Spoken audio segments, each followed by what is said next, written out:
We are thrilled to be joined by Mary Mills, 9-time LPGA Tour winner, including 2 LPGA championships and 1 Women's US Open. Mary, it's a pleasure to get a chance to visit with you. Welcome and thanks for being here to support our event. Thank you, Michael.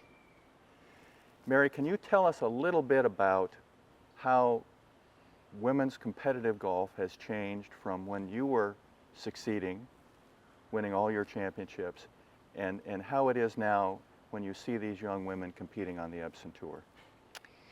When I started, it was, of course, in the real pioneer stage. And I was in a second generation pioneer.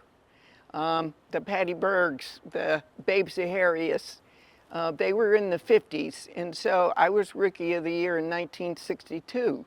And what happened was that as we were forming without television, we really had to have the money come in from very small private companies, like your local cleaners, your, maybe automobile dealers. The golf courses were set up fairly long with our equipment we had back then, in the ball, the liveliness of the ball and the persimmon heads, the small little heads.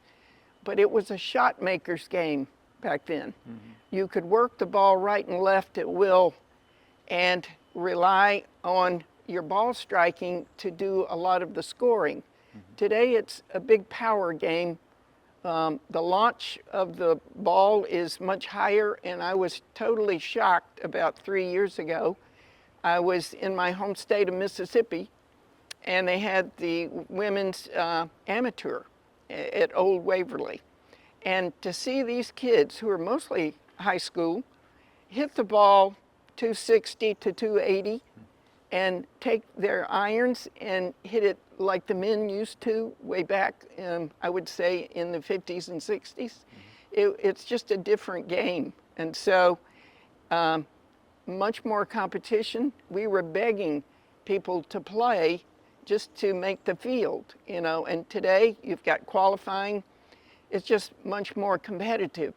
Even back then, though, we had people like Mickey Wright and Babe who could hit the ball almost, I would say, 280, but it wasn't a handful. It was just 1 or 2 or 3 people. So the game has really changed since I, was out there for the 60s and 70s.